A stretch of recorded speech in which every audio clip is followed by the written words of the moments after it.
Nós vamos ver agora aprendizado da leitura na escola e seu estímulo em casa. O ensino na escola vai seguir sempre algum método. Quem determina isso é o projeto político-pedagógico da escola. Essas técnicas ou métodos a gente deve sempre compartilhar com os pais, porque durante a alfabetização nós precisamos da participação deles. Não no sentido deles ensinarem aos filhos, tá? Porque eles podem ser analfabetos, mas que eles ajudem a criança em vez de prejudicar. E para isso quem tem que orientar somos nós, professores. Agora, que orientações seriam essas? Bom, primeiro a gente vai ver qual é a necessidade. Tá? O que a gente precisa, por exemplo, depois que o aluno fixa a alfabetização formal entre primeiro e segundo ano, a gente precisa fixar a leitura. Então, olha como é que a gente vai fazer isso. O que a gente precisa da criança? Que ela comece a entender e interpretar aquilo que lê. Esse início do processo de interpretação de texto é uma das coisas mais importantes para as pessoas se desenvolverem. Se o pai é um pai letrado, tudo bem, basta sugerir que criem momentos de leitura compartilhada em casa. Aí o que a gente faz? Todo mundo pega um livro ou uma revista, todo mundo senta por ali junto e tal, e um fica contando para o outro o que entendeu daquele livro. Ah, isso é fantástico, porque a criança se estimula. E se os pais forem analfabetos? Aí ele pode fazer uma outra estratégia, que é o quê? Também senta todo mundo ali, a criança... Ô filhinho, lê para mim aí, porque eu não sei. Ele lê aí o que está escrito e começa a se interessar por aquilo que o filho está lendo. Nossa, que bacana, é isso mesmo. Ou seja, mesmo analfabeto, ele está estimulando o cara a ler. Né? Ele vê como é importante ele saber ler, porque ele vai poder ajudar os pais. Bom, nós sabemos que o aluno, quando chega em casa, se ele, na hora que vai fazer o dever, ele percebe que os pais estão interessados também, estão ali com ele de algum motivo, ele começa a construir, o seu interesse pelo estudo começa a ser construído ali. Aí ele percebe que leitura não é obrigação, é prazer. Mas se ao contrário, eles percebem que só eles estão fazendo aquilo, leitura é sacrifício. Eles vão detestar ler o tempo todo. Por isso é que a gente tem que criar estratégias, tá? Nós precisamos criar isso, por quê? Porque é a base de todo o desenvolvimento de qualquer um é a leitura e a interpretação. Vamos ver alguns métodos de alfabetização? A todo momento, educadores, psicopedagogos, psicólogos estudam, criam métodos para alfabetizar a criança com todas as características que aparecem. Né? Os últimos a serem desenvolvidos foi ABA, TIT, Denver, principalmente para autismo, mas serve para várias comorbidades, síndromes, transtornos e tudo mais. São excelentes. A base desses métodos é a terapia cognitivo-comportamental, que também é uma terapia excelente. Eu sugiro até que os professores se familiarizem com essas características básicas de cada um desses métodos, porque de repente aparece uma criança com uma característica dessa, é importante a gente saber como, pelo menos as bases da técnica. Esses métodos, quando foram criados, eles se basearam numa coisa chamada adestramento humano. Tá? Agora, não serve para todo mundo, porque não precisa, aliás, não é que não sirva, serve para todo mundo, mas não precisa ser usado para todo mundo. Por exemplo, o autista que está bem tratado, sendo reduzido os sintomas dele pela dieta rigorosa, eliminação de parasitas, etc., e não exclusivamente contido por medicamentos, ele dificilmente vai precisar de um ABA, de um TIT, de um Denver. Pelo menos os meus, que estão no meu colégio, nunca precisaram. Eu formei gente com isso e nunca precisei usar. Por quê? Porque eles são inicialmente recomendados fazer o tratamento nutricional. Feito isso, eles ficam sendo alfabetizados como qualquer outra criança pelos métodos normais de todo mundo. Vamos ver o método TIT. Tá? O método TIT, o nome vem de Tratamento e Educação para Autistas e Crianças com Déficits Relacionados à Comunicação. Ele usa, como eu falei, a teoria cognitivo-comportamental e a psicolinguística. Uma das avaliações que esse método TIT usa é a perfil psicoeducacional revisado, que é o PEP-R, que determina os pontos fortes da criança e os pontos de seu maior interesse, além das suas dificuldades.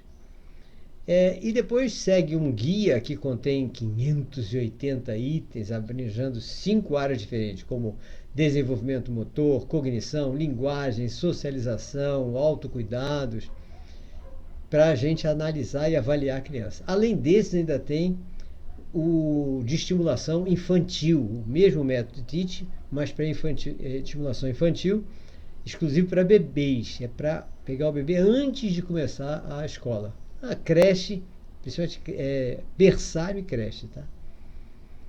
Para atraso de linguagem, esse mesmo método, que é o Teach que nós estamos falando, se utiliza de um coisa chamado VS-MAP, que é Verbal Behavior Milestones, Assessment and Placement Program.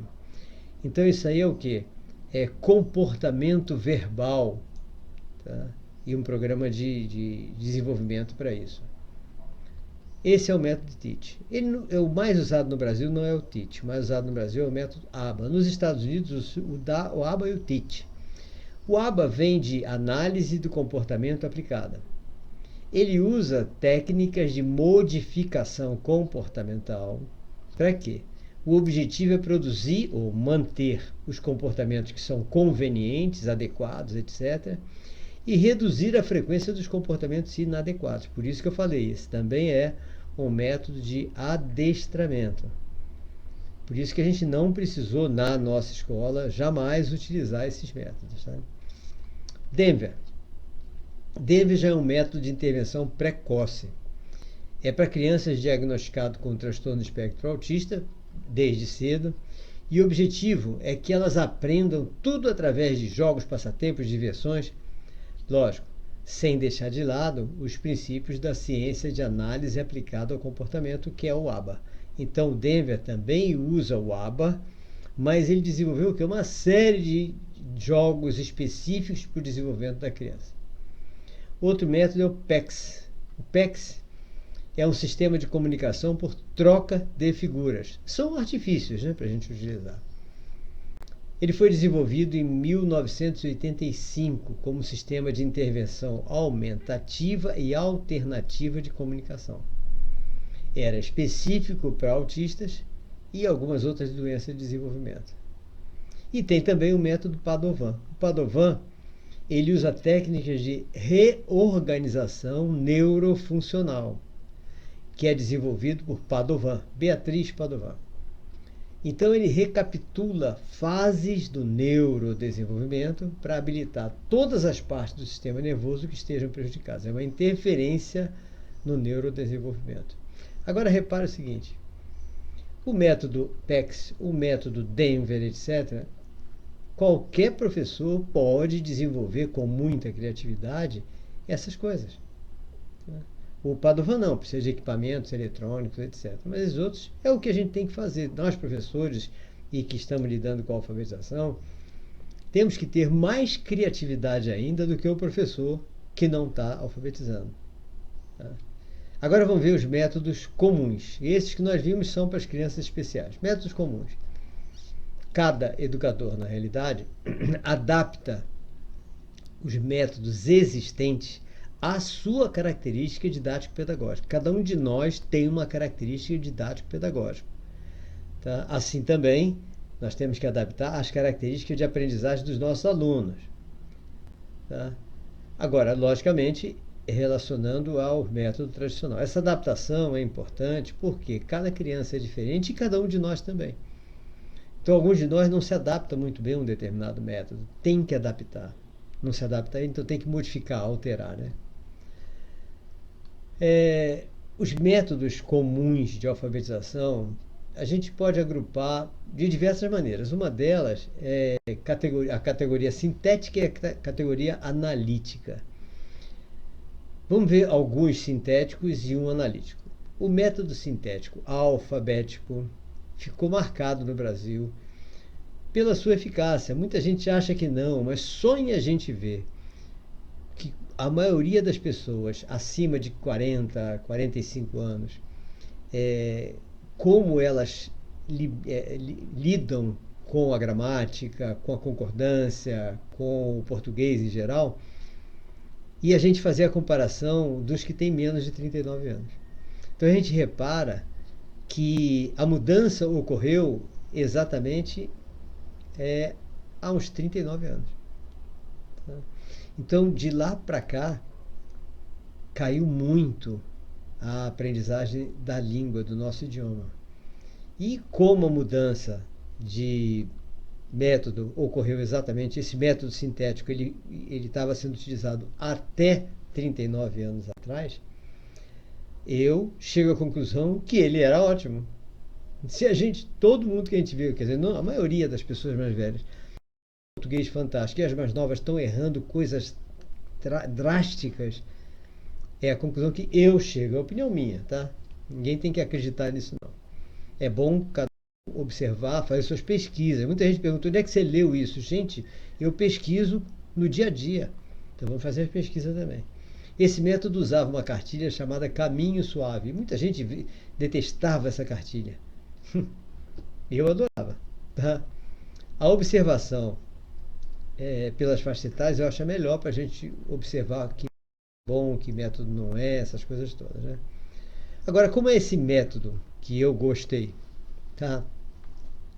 Inicialmente você aprende as letras do alfabeto, pelos seus nomes, o nome de cada letra. Depois é que você vai aprender o som dela, mas você aprende e fala o alfabeto inteiro pela letra. A, B, C, D, M, N, L, tudo assim. Em seguida a gente aprende a formar sílabas, aprende os sons das sílabas, as variações existentes. Depois dessa etapa começa o aprendizado das palavras, depois a leitura das frases mais curtas, depois das orações, até que a gente evolua para a leitura de textos maiores. Ou seja, a técnica é bastante simples e a eficácia está comprovada no meu modo de entender. Essa cartilha que eu disse, que é muito famosa, foi escrita do Branca Alves de Lima. Ou seja, começa do zero, vai montando a palavra, né? A partir da letra, da sílaba, da palavra, as palavras juntas mostrando a frase. Eu achei ótimo e até hoje eu vejo todas as pessoas alfabetizadas por esse método. Lógico, muitos colégios não faziam corretamente, né? Mas a gente vê pela maioria, tem um português muito bom.